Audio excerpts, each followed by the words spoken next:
So like obviously, Alex Hormozy's $100 million offers and anyone in the coaching, consulting, internet marketing space, the people who are typically telling you to have a guarantee on your offer are monetizing off of you the ability to help you with client acquisition. They are not incentivized or monetize your retention and delivery of those clients. So most of the people who are peddling a guarantee are getting paid to help you make more revenue. What they're not getting paid for is for you to keep around clients, profitability, delivery, capacity, all the things that go into that. You might help with acquisition, you might destroy retention, or you might create nightmare clients. You think McKinsey or Bain has a money-back guarantee? A billion-dollar consulting firm? No. Who knew I would make it this far? They hated, they never believed me. Yeah, I would never drop the ball. What's up, fam? Welcome back to the Best Damn Agency Podcast, your place for unfiltered, unscripted, no bullshit conversations about all things digital agency ownership, life, and of course, sales. If it feels like I rushed through that intro, man, I'm just feeling like cutting straight to the point today, giving you guys value sooner rather than later. I am the host of this here podcast, JJ Russell, joining me in his fancy new studio with all the lights. Joey Gilkey, what's up, dude? Yes, so fancy. Hey, man, what's funny is it's not, it's actually not any new lights. Everything in here is the same exact lights. It's just positioned differently, and the camera's nicer. It's amazing what a multi-$1,000 camera will do for your face. Your face actually doesn't look any better, but your it actually probably looks worse because you can see a little bit more of my wrinkles, older than I appear. Dude, you know what's so funny? Abigail gives me such a hard time about skincare, and I've not really cared ever until on this long drive home from Florida, which we'd just been out in the freaking arid desert heat for a week. I'm looking in the rearview mirror, and I'm noticing that, like, dude, my skin is just wrinkly, crusty, and old. Yeah, it's pretty beat up. So yeah, I'm not a skincare guy. I put beard oil on every morning only because I like the smell. Yes, it's nothing like no other beard oil in the morning. Dude, the beard oil it's pretty amazing. Not gonna lie. Oh man, well I promised value early and often. Here's my thought with the show, Joey. You and I jammed on this a little bit this week. We started to lengthen out our episodes. We've been going, late 40, 50 minutes an episode. And while there are some long form podcast formats that I really appreciate, I don't have time to download all of the content in the world. And so I'd love to try to condense these episodes to 30-ish minutes, 40 max, and just give the people what they want. Give them the Joey Gilkey hot takes and hot cakes and some sales stuff. So that's what we're going to do. And the hot six. Hot sick. I did like an Eminem wordism. You know how he like morphs how words are actually said. They shouldn't rhyme, but they just did. Bam. It's all right. Orange. All right. Here's my leading question. Yes. Most people do not have the ability to think for themselves. That's correct. How do you make sure that you continue to not be that way? A lot of negatives in there. Well, I think that there is maybe the question before the question should be, why do people not think for themselves? Yes. And I think that a lot of it is because you've been programmed to not think for yourselves. I think that as much as we want to talk about like America, land of the brave, home of the free, all that kind of stuff, I think that we're probably we are more enslaved from a mind perspective than most other places, I think. I think a lot of it comes down to, I do think that we have somewhat of like an industrial complex with our with our education system. Yep. And I think that the system teaches us to memorize facts, not to think critically about problem solving. So I think that that's how people get there. I think it starts in the home. So it's basically becoming a compounding effect where like we don't have good parents in the home anymore who are instructing and teaching their kids. And so they don't learn how to learn or think. And then you throw them into a school system where they are basically taught to memorize things, cheat, do whatever they can to just get a certain number out of 100 in order for them to get a credit or pass on from 101 to 201. Also, they can go into a university system where they can fuck around for a while, not know what they want to do, take some general electives, and then finally a year and a half into college, figure out what they want to actually do, not having any actual practical real world experience with said thing. I think that we just don't teach people to think critically. And so that's one thing. How do I do it? One is I think that I've just been told that the mind is a powerful thing. And I think that I was privileged enough to watch people who thought critically have different outcomes than everybody else around me. And then I started to read and consume the things that they were reading and consuming. I started to ask the questions that they were asking. And then, because I probably fit into, I've always been somewhat of a rebel, if you will. Ooh, rebel with a cause. I don't know about a cause, but definitely was a rebel for sure.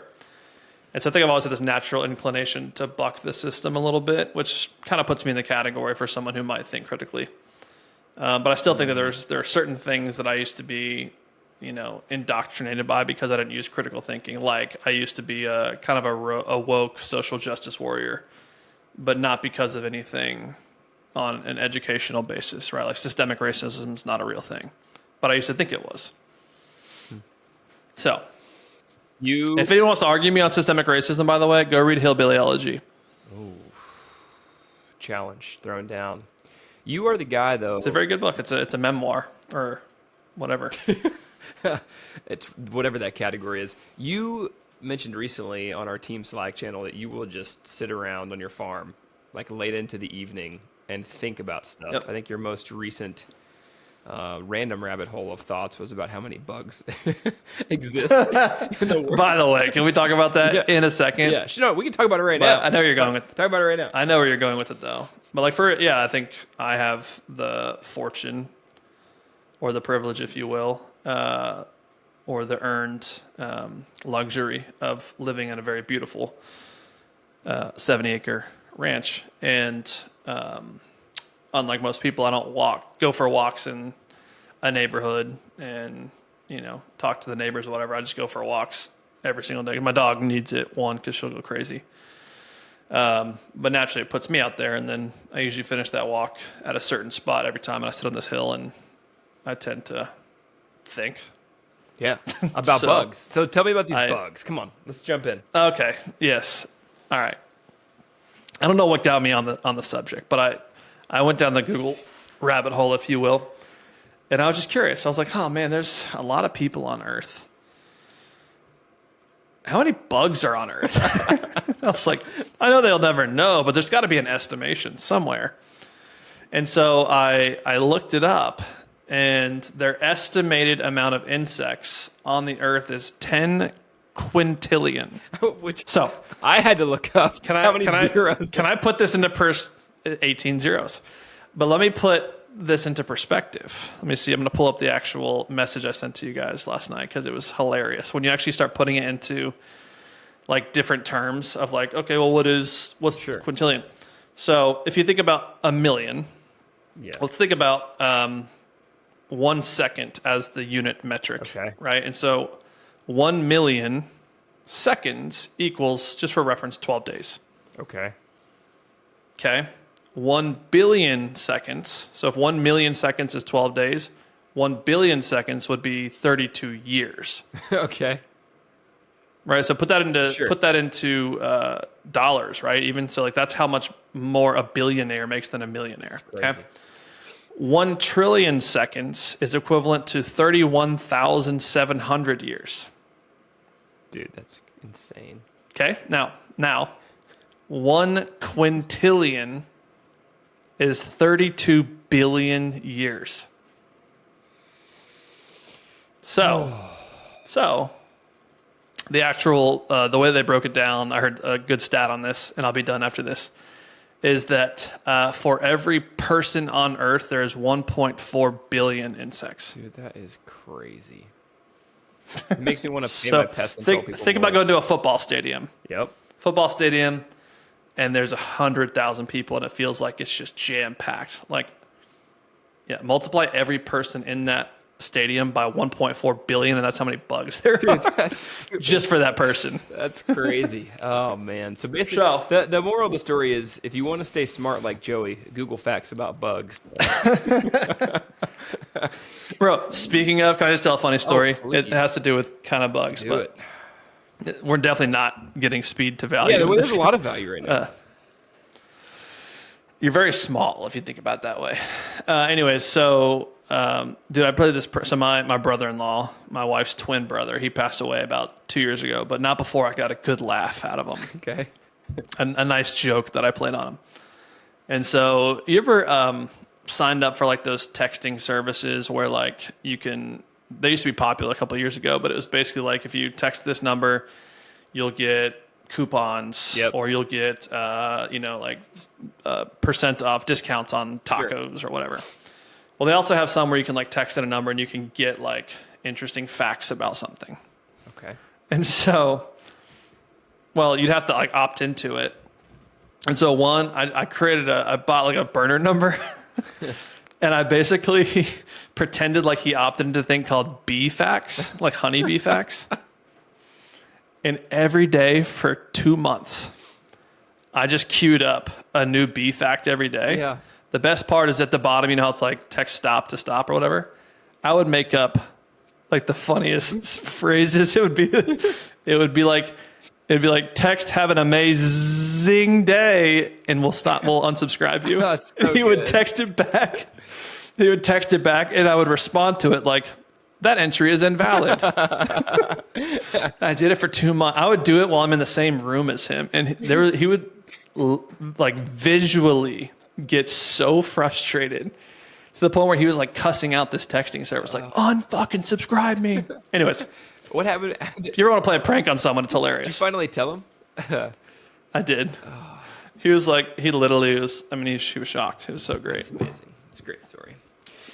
We just had an incredible mastermind call. Half a dozen 8-figure guys in the room, just doing like a more tight hot seat type deal. And some highlights that came out of that. There were some really good conversations that I figured make some good sales content for people listening. So, totally. A lot of guys in the group sell really high ticket offer. Well, let's set the frame. Why do we have that specific group? I don't know. So like we have our mastermind, which is 7 and 8 figures, right? You have an idea in mind here. You said fine. You're the fucking host, dude. I'm just here as the ride along. Yeah, sure. So the best damn agency mastermind is just for 7 and 8 figure digital agency CEOs. Boom. But we are now starting to roll out essentially an 8-figure roundtable for the guys who are already in the 8 figures. And the reason we're doing that is because there's just different problems, or at least a higher volume of the same problems that they experience. They have much larger budgets for marketing and sales. They have a lot more employees. They have a lot more clients. They have a lot more everything. And so they just have unique challenges that only other folks who are probably in that category can help them with. And so it's not to say that someone doing 2 million isn't providing a ton of value for the guy doing 20, because you can learn a lot from those folks who are scrappier. However, there's just like legitimate mechanical issues with a much larger organization. So that's the frame. We want to get those guys in the room so they can kind of talk about unique things, open up P&Ls, look at that kind of stuff. Good. Love that. So we got a couple guys in that conversation who are selling either a really high ticket like retainer service or a really high ticket project based service. And both of them are thinking for ways to swim downstream for different reasons. One, to like really expand his TAM into the, tens of thousands of potential buyers that can't afford his current price point. The other, to sell a lower ticket, the one who's doing the project-based stuff, to sell a lower ticket retainer-based offer that gets them some baseline of MRR that really kind of helps their cause on a month-to-month basis. Yeah. Cash flow. So how do you think about, let's start with the swimming downstream into the lesser qualified audience. Yep. For a while I would have said, and I think you would have said too, like it's just not worth reaching that demographic. But I think the takeaway today was different, and it's like you should consider moving in that direction. What for those listening who have that opportunity, when should you consider swimming downstream? Yeah, I think there's probably not like a good cookie cutter answer. I would just say like from a principal perspective, there's kind of like X and Y axis, niching, if you will. Sure. And so a lot of people will pick either an industry, which is the X axis. It's like, which one is it? The Y axis, the horizontal, is typically like your specialty of what you do. But then I think there's a third one, which is the Z axis, which is more, okay, but what portion of your market do you serve, right? Is it the SMB? Is it mid-market? Is it upper mid-market? Is it mid-market and enterprise? Like there's different folks on different spectrums. And so I think some folks can kind of find themselves niching into all three of those, which is fine. I think that you can get enough or initial traction in brand and credibility and reputation by having a really tight niche, because you really get to learn the lingo. You really get to learn their problems. Like knowing the problems of a 7-figure agency versus a 6-figure agency versus an 8-figure agency are all different, right? That's why you have to have different calls. So I think that's the first thing is it's not bad to have them, but like you're asking is when is the time to expand? I mean, I'll give you a very practical example of, I won't talk about this particular agency, but they're running a ton of paid traffic from Google, right? So they're just doing Google ads. And obviously one of the metrics on Google ads is basically how much of the potential reach are you consuming? And it was like 80-something% of the total potential reach, right? And so that means that he's basically serving ads 80% of the possibility of serving ads for that particular keyword in that phrase. And so he's running out of opportunities to really get in front of his particular buyers. So what is the next thing he do? Either he needs to have multiple industries, or he needs to stay in the same industry where he has brand and clout and reputation and go down to the much larger market, or the Z axis, if you will. And so I think that's probably part of it is how much have you exhausted of your TAM? Yeah. How transferable is what you do at a higher level or lower level, transfer up to the higher level or lower level, right? Whatever the inverse is of what you're currently serving. I think those are probably all things that need to be considered. Or how transferable is it across spaces, industries? Yeah. Like if you go from, medical practice to dental to chiropractor to whatever, is that fairly transferable and similar? I think those are all things you should be considering when it comes to that. But rule of thumb, I think once you start hitting 10 million, you kind of have to start branching out. I look at it a lot, and I'll stop after this. I'm talking too much, but I look at it a lot like wealth building, right? I think that you get wealthy by being narrow and focused, and I think you stay wealthy by diversifying. And then when you stay wealthy and diversify, there's a compounding effect across multiple different asset classes, to where that's when you start really building your wealth for the long haul. So I think that's probably what an agency does. All right, so stay narrow, get to 10 million, and then diversify once you kind of get past that point. This case, particularly as it pertains to who you serve, what you offer, those kind of things. It makes me think about where we're at with Apex. Be interesting to just kind of go introspective for a second. Like we've traditionally only served agencies, and then now with what we can do with PRL, we've got a few different our suite of offerings is expanding a little bit, and we've had a lot of success serving other high ticket B2B service based companies. Do we risk expanding both the offers we're providing and the audience we're serving too fast before necessary? Like, should we continue to try to stay focused or not? No, because I think that it all comes back to the centralized problem that we solve, which is outbound, right? So if you think about it, like our tagline on our website, even our new website, is basically like, we build outbound sales departments that actually win. Yep. Right. And so, what goes into that? Well, everything from above the funnel, building lists, enriching lists, scoring lists, to top of funnel, which is now lead generation, outsourced SDR work. Basically, we can be your lead gen arm, but on steroids. To middle and bottom of funnel, which is all about like sales leadership management and training of your account executives and dashboards and KPIs and tech stack and all the things that go into going from cold to closed, or going from a prospect on a contact list to realizing actual revenue. We're kind of like that entire outbound vertically integrated company. But it comes down to the main point, which is we build outbound sales departments that actually win. Yeah, and they all point back to that. The other point that came up was pricing. And so the one guy who's traditionally sold high-ticket projects and is now selling still a relatively high-ticket retainer service that accompanies that, we were kind of playing around with, hey, you've already sold 10 of these. Like, what if you bumped your price? And you've historically just been really aggressive with pushing the price to try to see what the market can withhold or withstand. And then you made the comment, like, hey, my mindset around this is shifting a little bit to like maybe not bubbling up to like the highest ticket offer possible always, and maybe finding more of like a middle ground. Expand on that a little bit. Yeah.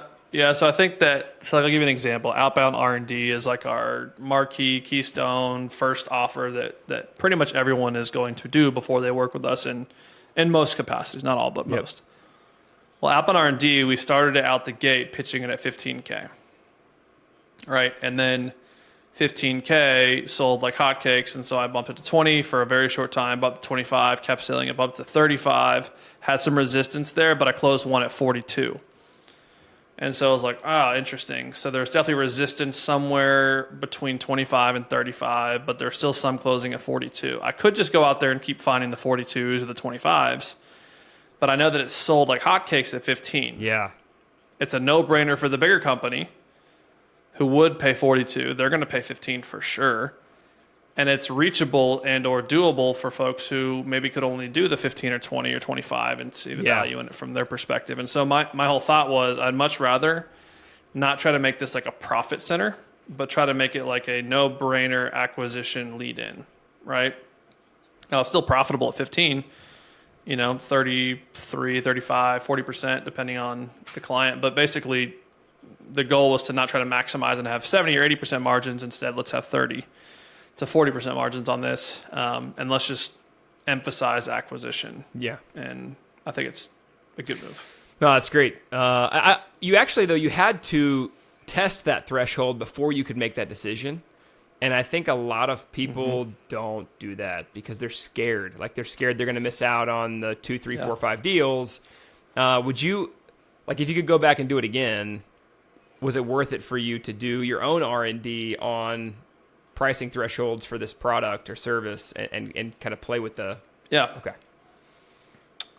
Yeah, and I don't think we'll necessarily stay at 15 forever, but I think for now it makes a ton of sense. If I can get similar outcome, because realistically we make our money on the back end, where we have this whole vertical integration ecosystem of things that we can sell people, and some vary in levels of profitability, but overall it's a very profitable operation that we can run.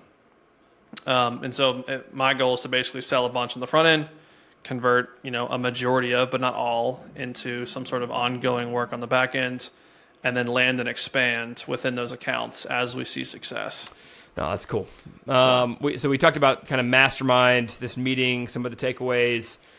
Another big one, and now it's fascinating that so many people have this opportunity out in front of them and are not taking advantage of it yet, and that is taking their fat pipeline of opt-ins or MQLs, right? There's a whole different array of kind of where they've converted or what kind of the conversation. Like there was even people who jumped into one of our clients' like lead magnets, their opt-in form, their submission form, but they were maybe a little bit too small or just never converted, and they've got thousands of these.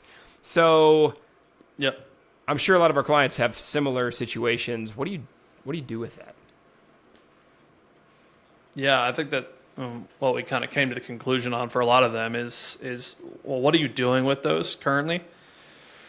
So I'll give two use cases because there's two different examples in the group. One where they generate, I think it's 900 or so inbound, opt-ins of some sort. We'd call it MQL per month.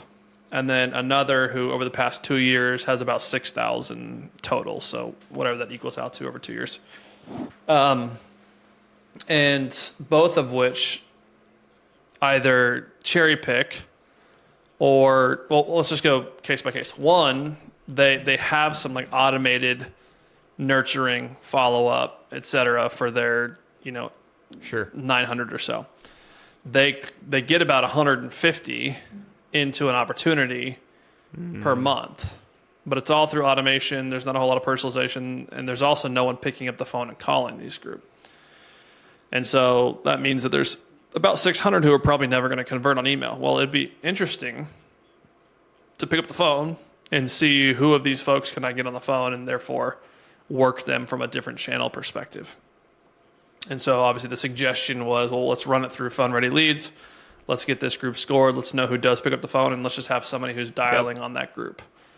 That's one group. The other group, who their average deal is fairly significant, probably $250,000 on average. For them, they had about 6,000 leads, and some of those are trash, some of those are too small. But he estimated there's probably a solid 10% of those that are in their sweet spot of who they should target. But they have nobody who's like going back on those lists, nobody who's like flagged those 10%, whatever. And so the thought is, well, let's take that 6,000. Why don't you comb through it and identify the 600 that are potentially your dream targets, or at least within your total addressable market. And now let's take an account-based approach. Your deals are big enough. You've got 600 people who've familiar enough with your brand to opt in at some point. Use that now as a leverage in your outreach. And so let's go identify those 600 accounts. Let's map each account and identify who are the potential key buyers or buying committee. And then let's create a strategy where it's like, hey, John, or let's just say Sally opted in. Hey, Sally, I know that you've engaged with us a little bit in the past. You downloaded this thing, you filled out a form. Whatever reason it wasn't a good fit, would love to chat with you about X, Y, and Z. Okay, well, if you map the account and Sally doesn't convert and there's 3 other people, well, maybe you go after John next. Hey, John, actually, I've worked a little bit with Sally in the past, just having some conversations. Would love to jump on a call with you and talk about X, Y, and Z. Right, or provide some more value. Hey, you guys opted into something in the past. We've actually created this story software thing that helps you kind of create your own, brand unique element to it. I'd love to let you guys try it out and give it to you guys for free, give them some value, and then bring them back into the ecosystem. Yeah, that's good, man. I think it's just interesting how the propensity for a lot of us, and I can fall into this bucket too, is we work a list, and then the people that don't convert into a sales opportunity, we just burn and churn through that list, and then we go attack another one.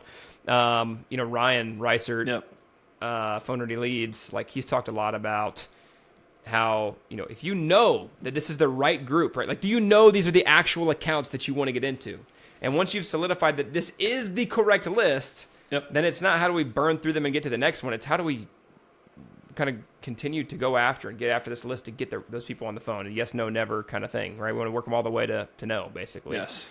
How do we strategically start working these? And the tactics aren't much different. It's just maybe the context that you inject into your tactic. Of all the sales operations that you've worked in, have you ever run into one that has not had a bunch of like unsqueezed fruit just laying around, deals that could be reactivated, reopened? Have you ever run into one?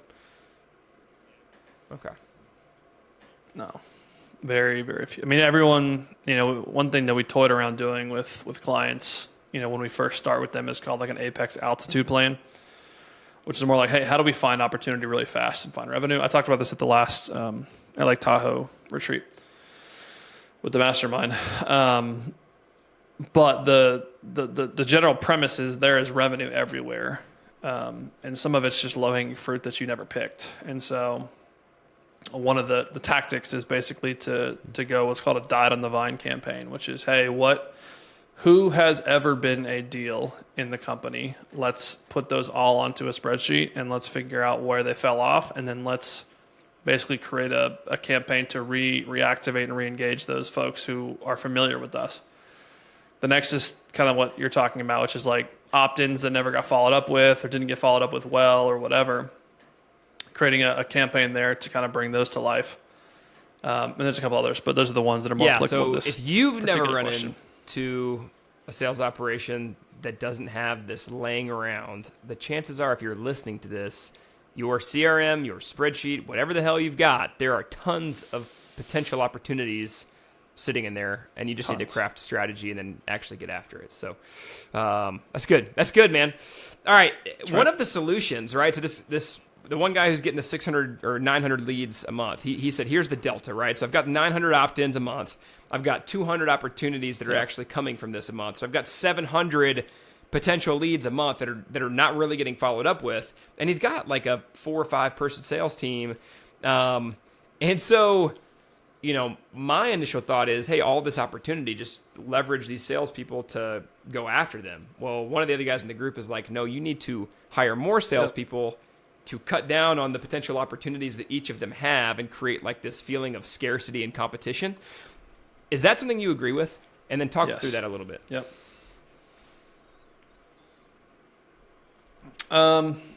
Yes and no. So I'll say the no part first, which is if your current sales team and sales operation is not profitable or not even within striking distance of being a good return on the investment, I would not add more bodies to the team to go work leads that are potentially not going to convert. I would likely want to just repurpose the people I'm already investing in and say, this is mandatory now that you work these leads. That'd be my no. My yes would be, if it is profitable, then yes, add bodies to the team, throw gas on the fire, and go after this, and like have a group that we would call like, this is like your your SEAL Team 6, if you will. They're just going after,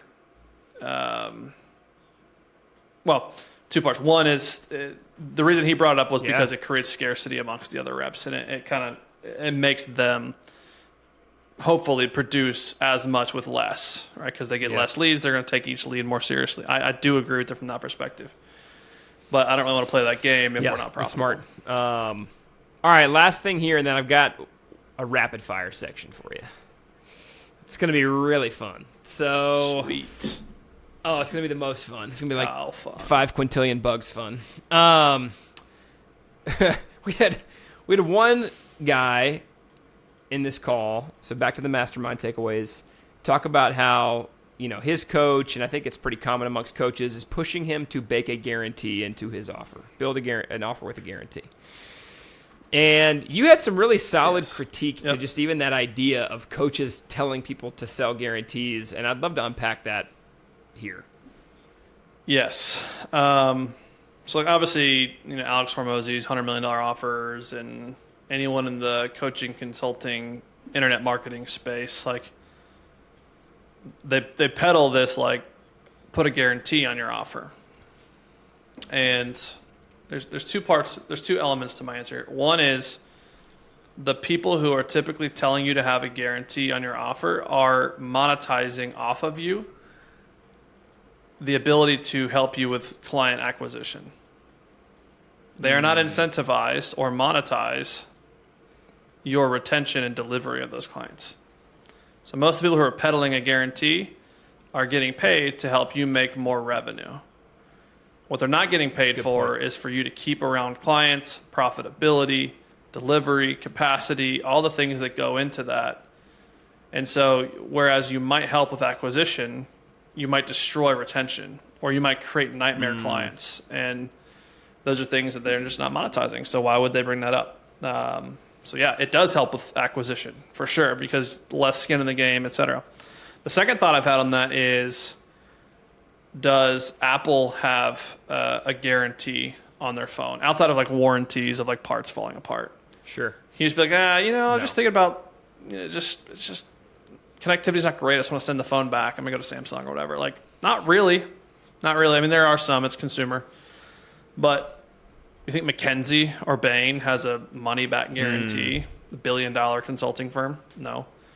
Do you think that, defense contractors who are building these millions and millions and millions of dollars of industrial robotics and weapons and all, like, do you think that they have a money? No, it's, if you, like, does Boeing, who builds airplanes, like, hey, the airplane doesn't fly super great, I'm going to send it back. It was only $40 million or whatever. So I just don't think that true value, I don't think that perceived value comes in the form of a guarantee. I think that actually, I think it could have the opposite effect. I think one, it could create terrible clients, not as much skin in the game, nightmare of a client on the back end, and so acquisition feels much better than retention. So, anyways, those are my thoughts. I have a lot of thoughts there, but that's the biggest one. Those are good. All right, rapid fire. Are you ready? Pew pew pew. Meow, meow. All right, here's the deal. So I got 10 questions. Boom. My goal is to get like 1-sentence answers from you unless you feel particularly passionate about any of them. Bring it. I want to try to get through this in like 60 seconds. That would be really impressive. Go. You ready? We're going to start the timer. Here we go, 60 seconds. All right, best sales tech or tool on the market today? Phone ready leads. The next best investment you're excited to personally make? The next best outside of my business? Yeah. Oh, I would really like to partner with someone locally who can run blue collar businesses, and we acquire existing mom and pop shops that need modernization. Sick. I love that. Your next big purchase will be? My next big purchase is probably either the mega barn that I'm building. That's going to be like $800,000, or a tractor, which is $70,000. Dude, build the mega barn. Let's go. I know, it's part of the All plan. right. Percent of sales people who are actually worth it? In the entire sales ecosystem, 3%. Dude, that's amazing. All right, outbound win rate. What should it be? Realistically, it should be somewhere between 13 and 15%, optimizing towards 20, but realistically, you should be happy above 11. All right. Book you have on your shelf that you're most looking forward to reading? I have a bunch right now. I'm reading The Hacker's Mind I really like, but I've already started that, so I can't answer it that way. It's called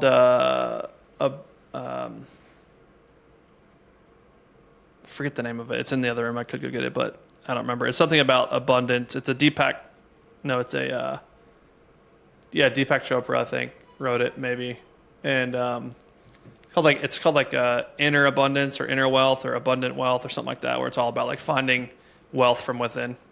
Ooh, I like it. All right. Your next physical fitness milestone? My next milestone is, it's probably I can't talk about it tons. It's a Misogi. Oh, yes. Top secret. We've only talked about it 7 times on this show. All right. Your new office setup makes you feel fill in the blank. More peaceful. Minimal. Ah, that's good. Best business person you personally know? Personally, no. Scott Scully. It's probably true. How many wins will the Notre Dame Fighting Irish football team have this year? 10. Before Let's bowl game. fucking go! I'll see you on Saturday, baby! Let's go. Hell yeah, dude. Oh, that I'm was so pumped to go to Chicago. rapid fire. How'd I do? 2 minutes? I fall in the 2-minute category? Dude, I really didn't have a timer going, but you crushed it. And we got to wrap this podcast up in the next 120 seconds, so I stick under my 40-minute time cap. Attaboy. Yeah, that was good, man. No, I feel like I really do. I want to shorten it a little bit, but I want to keep bringing, I think the people that we know that listen to the show and the feedback that we get, they enjoy the banter. They enjoy the conversation. We definitely try to bring the fun and the energy. And then, they're here for the business tips and the sales tactics and stuff. So I really want to focus in on packing more of that into like 15 less minutes each time. So I love it. All right. The book, I'm looking it up. It's called Abundance, The Inner Path to Wealth. The Inner Path. Deepak Chopra. Path to your innards. Your innards. All right. Well, hopefully, you enjoyed the bug talk. You got something out of 10 rapid quintillion. fire. 10 quintillion bugs in the world. Go look around outside. I'm sure you'll find some. As always, thank you very much for your time and attention, for hanging out with us on the Best Damn Agency podcast. We will see you back here for next week's episode. Until then, later. Go Irish. Whoa. Who knew I would make it this far? They hated, they never believe me. Yeah, I would never drop the ball. I know I make it look easy. Yeah.